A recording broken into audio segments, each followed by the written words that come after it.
Damos inicio entonces a esta última conferencia del día titulada La autoridad en la escuela, escenas contemporáneas, a cargo de la doctora María Beatriz Greco, quien será presentada por la licenciada Cristina Muñoz, directora del nivel primario del Colegio Santa Rosa. Beatriz Greco es doctora en Filosofía y Ciencias Sociales por la Universidad de Buenos Aires, Argentina, y la Universidad París 8, Francia. Profesora e investigadora de la Universidad de Buenos Aires en las facultades de Derecho y Psicología. Autora de libros tales como La autoridad pedagógica en cuestión, Entre trayectorias, junto a Sandra Nicastro, El espacio político y Emancipación, Educación y Autoridad, editado por Noveduc. Es además colaboradora externa de Fundación Sociedades Complejas. Le damos la bienvenida con un cálido aplauso.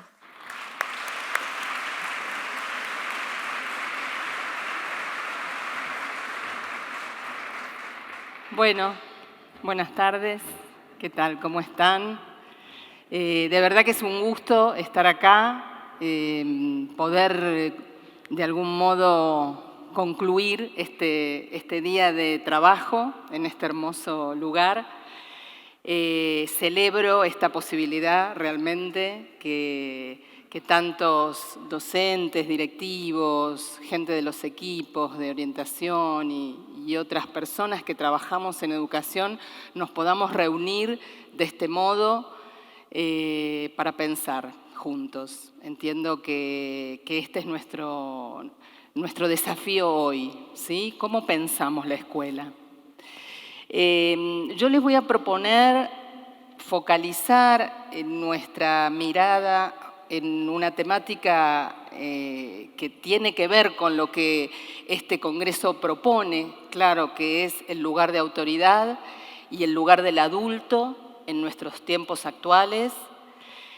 Y les voy a proponer que lo hagamos de algún modo en diálogo, ¿sí? Aunque no es sencillo, somos muchos y bueno, a veces justamente la comunicación no se facilita cuando el número de personas, y sobre todo si ustedes tienen ganas de participar, es muy alto, pero vamos a tratar de avanzar en esta temática a partir de una serie de propuestas que les voy a hacer en términos de imágenes, ideas, algunos videos, ¿sí? Que nos van a ayudar a pensar ese lugar de la autoridad en nuestro tiempo. No sé si podemos empezar a ver el power. Ah, está por ahí, perdón. Yo les diría que nuestro tiempo está verdaderamente interrogado en términos de ese lugar de autoridad, al punto tal de que muchos se preguntan o nos preguntamos si es posible educar sin autoridad. ¿Sí? Es que ese lugar de la autoridad ha cobrado de algún modo un conjunto de interrogantes, de problematizaciones, de cuestionamientos, ¿sí? Que nos lleva a pensar y a veces a repetirnos una y otra vez que la autoridad está en crisis, ¿sí? Y uno podría decir, sí, bueno, pero si la autoridad está en crisis, ¿dónde queda el lugar de la educación? ¿Sí? ¿Es posible una educación sin autoridad? Si ese lugar se desdibuja de un modo tal que ya no podemos sostenerlo, ¿sí? O como escuchamos muchas veces en las escuelas, los docentes ya no tenemos autoridad, nuestra palabra no tiene el valor que tenía antes, Los chicos parecieran por momentos cobrar una autoridad, o las familias que desvalorizan o que cuestionan el lugar del docente. Fíjense de qué modo tan cercano, tan próximo, autoridad y educación se articulan de forma que la crisis de una nos conduce a pensar la crisis de la otra. Sin embargo, yo lo que les voy a proponer es ir más allá de la idea de crisis. O, como dice Hannah Arendt, poder pensar que una crisis no es solo pérdida, no es la pérdida de lo que ya teníamos, sino la oportunidad de volver a pensar las cosas mismas, dice Arendt. ¿Y las cosas mismas cuáles serían? Bueno, las cosas mismas en este caso son justamente la relación que hace que las generaciones nos encontremos en un espacio que denominamos educación. Si algún sentido tiene educar, es para habilitar a las nuevas generaciones a entrar, a ingresar a un mundo del cual los adultos ya venimos participando. ¿Para qué educar? ¿No? Uno podría hacerse esa pregunta, de hecho muchos se la hacen. Philippe Mérieux se pregunta en sus textos, por ejemplo, una y mil veces, ¿para qué educar? ¿Cuál es ese sentido del educar que corremos el riesgo de perderlo si no advertimos que allí hay algo de un encuentro, pero de un encuentro entre generaciones que puede adquirir formas diversas? La escuela es una de esas formas. Los espacios de las familias es otra de esas formas. Claro, ustedes me dirán, pero todo eso, esos espacios escolares, familiares, son los que hoy los vemos conmovidos, los vemos a veces desarticulados. Por momentos sentimos algún desasosiego de no saber cómo recomponerlos. Pero de lo que sí estamos ciertos es de que no es posible educar sin autoridad. El tema es qué tipo de autoridad tenemos hoy que rearmar y reconfigurar. Si la educación no es posible sin autoridad, ese lugar no puede ser perdido, no se puede abandonar o relegar. En todo caso, habrá que perder un cierto modo de ejercicio de autoridad, al cual estamos todos y todas muy habituados. Por ese motivo es que el concepto de autoridad, y es lo que vamos a trabajar en este tiempo, es un concepto que corre el riesgo de permanecer inmutable, de creer que ya no hay nada para decir en términos de qué es la autoridad. En un rato vamos a ver cuáles son las definiciones más habituales de autoridad. Por lo tanto, lo que tenemos como tarea es problematizar ese concepto. ¿Qué implica la autoridad pedagógica? Al menos ese tipo de autoridad. Ustedes piensen que el concepto de autoridad lo podemos encontrar en diversos ámbitos, ¿sí? El ámbito jurídico, el ámbito de otras instituciones que no son las escolares o las familiares. Sin embargo, yo quisiera puntualizar que pensemos entre todos qué rasgos tan particulares asume la autoridad pedagógica, la autoridad que se desempeña en esos ámbitos educativos de los que formamos parte. Y para eso es que les voy a proponer algunas imágenes. Este es un cuadro de René Magritte. Y me gustaría, si alguien se anima, a que diga qué les sugiere este cuadro. ¿Qué les pasa cuando ven este cuadro? Libertad. ¿Qué más?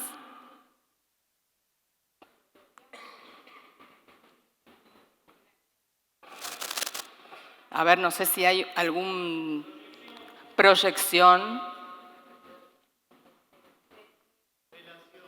relación, ¿qué decían por ahí? Crecimiento, apertura, rigidez, ¿dijeron? Sí, rigidez. Ver más allá.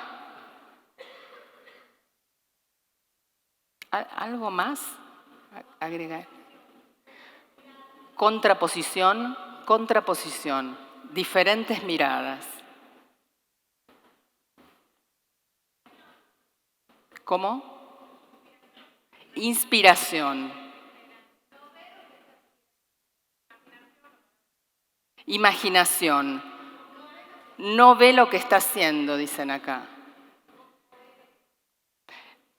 Fíjense cómo a medida que dejamos fluir los significados que pueden darse en torno a esta imagen, que es de un pintor surrealista, ¿sí?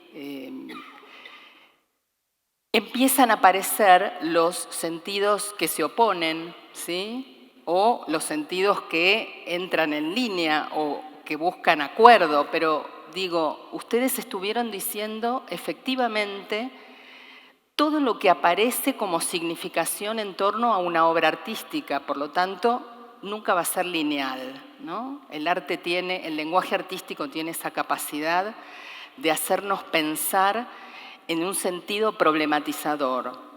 No tenemos un sentido único. Nadie podría decir que Magritte quiso pintar el futuro o la rigidez, la estereotipia o la imaginación, como dijeron por ahí. Y a mí me parece que es muy interesante esta imagen porque es lo mismo que nos pasa cuando pensamos en lugar de autoridad. En el mismo momento estamos pensando alguien que ve más allá, que se proyecta, que se anticipa a un futuro, pero que también en el mismo momento puede no ver las posibilidades infinitas de aquel con quien está trabajando. O puede anticiparse de tal modo que esa anticipación ahogue, detenga las posibilidades de ese huevo, ¿no? Como si uno dijera, ¿y ese pintor cómo sabe que del huevo va a salir esa paloma o ese pájaro? Si fuera una paloma, no lo sé. ¿Cómo sabe ese pintor tan decididamente, ¿sí?, que el futuro es ese? Y no, tal vez, algo o alguien que se va a ir configurando de otro modo. Algunos podrán decir, entonces, si esto lo homologamos con la tarea de un maestro, entonces hay algo de un modelo, un molde, ¿sí?, una matriz que ese pintor maestro tiene en su cabeza y hacia ahí conduce al alumno. Pero, ¿y si el alumno es distinto, tiene otras capacidades, desconoce él mismo aquello en lo que se puede configurar? ¿Dónde permanece ese componente de libertad que algunos de ustedes recién proponían pensar? Uno podría decir, la autoridad es todo eso, ¿sí? Y la autoridad, el ejercicio de autoridad en el campo de lo educativo conlleva siempre una mirada de futuro, una mirada hacia alguien o algo que todavía no está. Pero en el mismo momento atiende a quien está ahí, lo mira, lo reconoce, en el mejor de los casos, ¿no? Por supuesto que todos podemos dar ejemplos de no reconocimiento, de desconocimiento y de modelización. Pero quiero decir, la autoridad es esa, podríamos pensarla como una relación paradojal, en donde hay algo hay sentidos y significados que adelantamos para que ese huevo crezca. Pero si los adelantamos de un modo que ese huevo no le deje lugar, ¿sí?, a un despliegue singular, corremos serios riesgos. Mériès diría los riesgos de la fabricación del otro, ¿sí? Deben conocer seguramente el texto Frankenstein educador, en donde Mériès dice que en todo proyecto educativo hay un mito por debajo, y ese mito es el de la fabricación del otro. Sabemos que un mito es una explicación que nos damos acerca de los orígenes de algo para poder comprenderlo y entenderlo. Y Mériès usa la metáfora de Frankenstein porque el texto de Mary Shelley, ¿sí?, Frankenstein efectivamente, trata de un doctor, el doctor Frankenstein, que construye un ser humano con partes de cuerpos diferentes. Lo construye como él quiere, lo arma, lo fabrica, pero cuando va a darle vida y el monstruo cobra vida, Frankenstein se horroriza y toma distancia. No reconoce a su criatura, no la quiere. Él quería un objeto creado a imagen y semejanza, pero la vida propia de ese que aparece lo atemoriza y lo deja solo. Con lo cual, en la metáfora de Frankenstein tenemos estas dos cuestiones que me parece que hoy no podemos dejar de pensar de cara a las nuevas generaciones. La fabricación y el abandono. Hay algo ahí de lo que nos produce, ¿sí?, esa criatura. La metáfora de Frankenstein es ciertamente horrorosa, ¿no? Crear un ser humano con partes de otros seres humanos ya muertos. Pero hay algo de esta fabricación que puede estar en juego, dice Mériès, en todo proyecto educativo. Creemos que vamos a producir sujetos como si fuera una producción de objetos. Y también está el serio riesgo de que cuando esos sujetos cobran vida, tienen decisiones, tienen palabra, se oponen, piensan, etc., no nos hacemos cargo o nos cuesta hacernos cargo de esa vida particular, ¿no? Esa es la metáfora. No está describiendo, por supuesto, todas las realidades, pero nos está diciendo algo que está en el corazón del proceso educativo y del proceso de crianza también. Vamos a ver otra imagen. Este es Escher, ¿sí?, otro pintor, dibujante, lo deben conocer por esas instituciones con espacios tan extraños que arma, donde no se sabe muy bien dónde está el adentro y dónde está el afuera, conmueve los espacios. Y Escher dibuja estas manos dibujando, ¿no?, que para mí también es una metáfora de la relación tan particular que se establece entre alguien que enseña y alguien que aprende. ¿Qué dirían? ¿Alguien se anima a decir una palabra en torno a este dibujo? A ver. Espera que... ¿Ahí? Dale. Retroalimentación. Retroalimentación.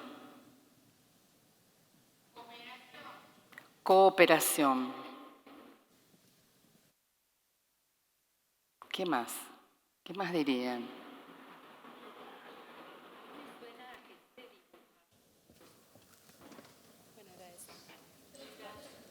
Acá la colega está diciendo que le parece que se dibuja cuando dibuja. Ahí tenés el micrófono, decilo vos. Me inspira inspira algo así como que se dibuja, como cuando uno escribe o realiza alguna producción artística que al mismo tiempo nos hace a nosotros mismos, ¿no? Como algo subjetivante. Eso me inspiró. Bien. Creo que el dibujo va por ese lado, ¿no? Por poder pensar que cuando maestro y alumno trabajan juntos, efectivamente uno puede decir es una relación colaborativa, es una relación en torno a una tarea en común, aunque uno enseñe y otro aprenda. Es una relación que contornea un objeto de conocimiento, aunque digamos a menudo que uno sabe más y otro sabe menos. Pero Escher va más allá, ¿no? No es solo trabajar en torno a algo en común, sino que en ese trabajo uno hace al otro. De hecho, fíjense, Jacques Rancière, en el libro El maestro ignorante, llega a decir, es el maestro el que hace al alumno, no al revés. ¿Cómo puede ser, no? Los maestros, las maestras, los docentes, estamos muy acostumbrados a saber que nuestro lugar es ese. Sin embargo, en un sentido, si ustedes quieren, de construcción de lugares, de roles, de un oficio, lo que el filósofo nos dice, y Escher parece representar, es que hay algo de esa capacidad de enseñar y de transmitir que podemos tener los docentes, que solo nos la dan los alumnos cuando nos escuchan, cuando reciben nuestra transmisión, cuando se la apropian y cuando nos reconocen. Y eso se toca con algo que dice otro filósofo del siglo XX que se llama Alexandre Koyev. Él dice, la autoridad está hecha de reconocimiento.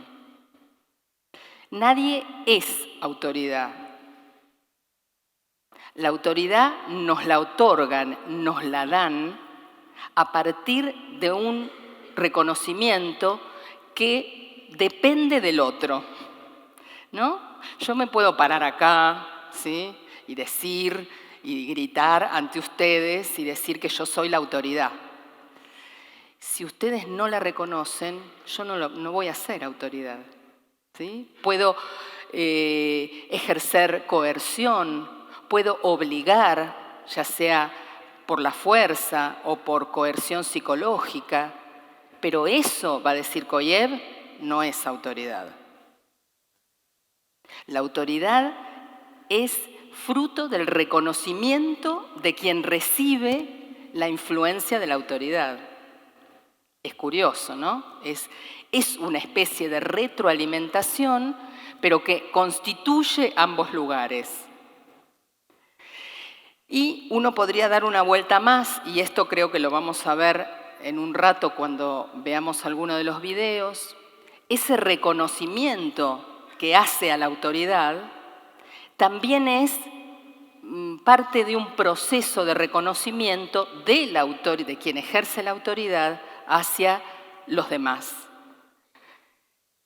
Tenemos, creo, muchos ejemplos, y las investigaciones lo dicen, acerca de que no hay más autoridad o no hay más reconocimiento de autoridad que aquel que se ve reconocido.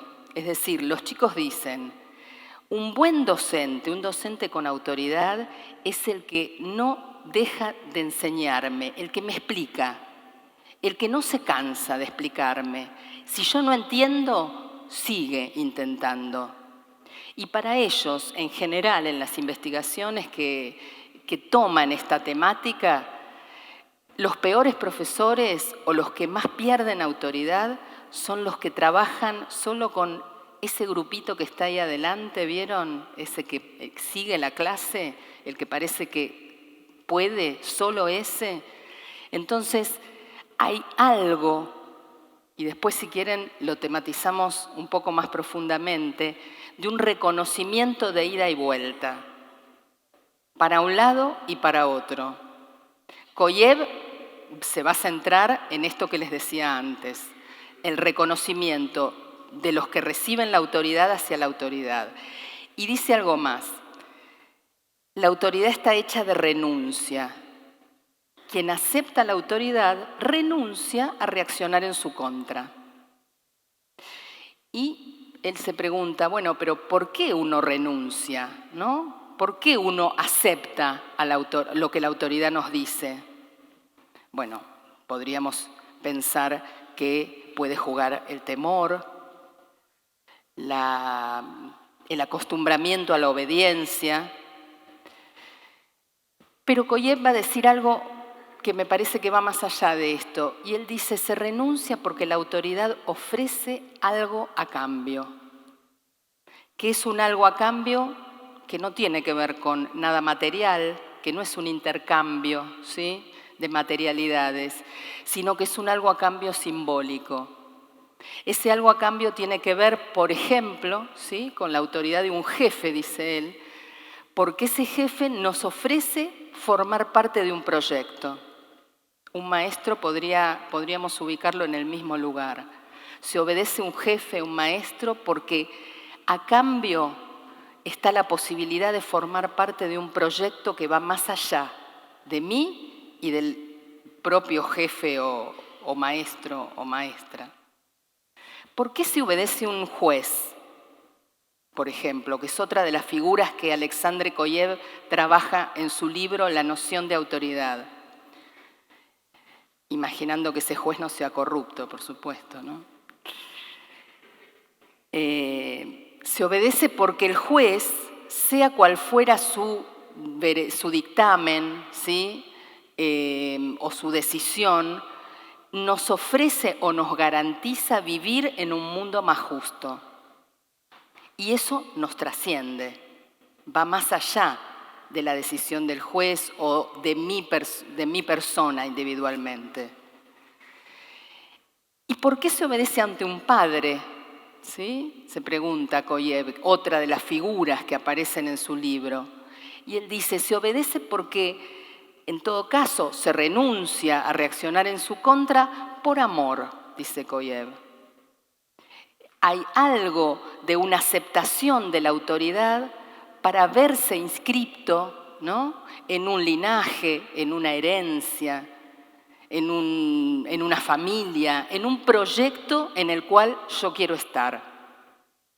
Es interesante detenernos en esto, porque fíjense que cuando decimos autoridad, rápidamente nos aparece la idea de mando y obediencia, dominio y sumisión o a veces incluso sometimiento.